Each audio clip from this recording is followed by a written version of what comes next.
Does God really want you to fast during Lent? How does God want us to fast during the Lent? God absolutely wants us to fast during the Lent. How do we know this? We see that in the scriptures, Jesus talks about fasting. Matthew chapter 6 verses 16, Jesus says, when you fast, he does not say if you fast, he says when you fast. That means he already takes it for granted that we all fast. In Matthew chapter 9 verses 14 to 15, Jesus is asked by the Pharisees and scribes, why do the disciples of John the Baptist fast, but your disciples do not fast? And Jesus' answer is that when bridegroom is there with them, why should they fast? And there would be a time when the bridegroom will leave them, and that time they would fast. That time is right now during the Lent, when we eagerly wait for the second coming of Jesus. Therefore, during this Lent, it is very important for all of us to fast. How do we fast? The Holy Catholic Church gives us two obligatory days of fasting, that is on Ash Wednesday and on the Good Friday. The fast is the entire day. We can have one proper meal, a full meal, and two smaller meals.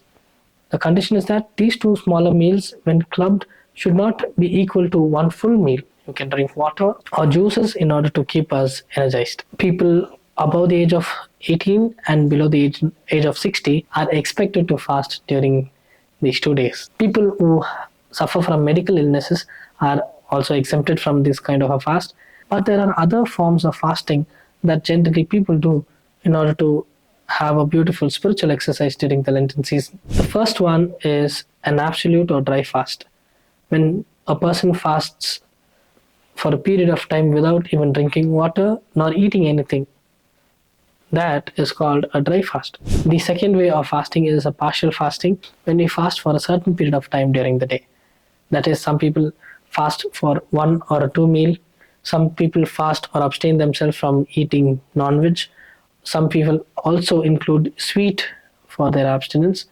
This is called partial fasting. The third kind of fasting is community fasting, where the priest of a church calls the entire community to fast and pray together so that they could receive the spiritual blessings together. We see not only in churches, but we can also do this as a family. We can fast as a family, pray as a family, and attain spiritual benefits as a family. Another way of fasting is called non-food fasting, where fasting goes beyond food.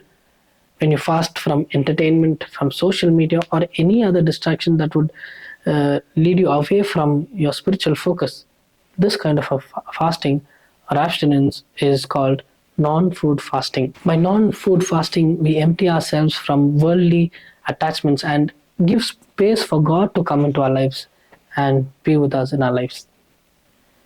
I hope that this short reflection about the ways of fasting inspires you and helps you to fast better and become spiritually more better during this Lenten journey. I pray that God help us all to fast in a better manner and help us to grow in our sincerity, humility, and love for God. God bless you all. If you like this video, like and subscribe, and also share it with your friends, and let us catch up in the next video. Thank you.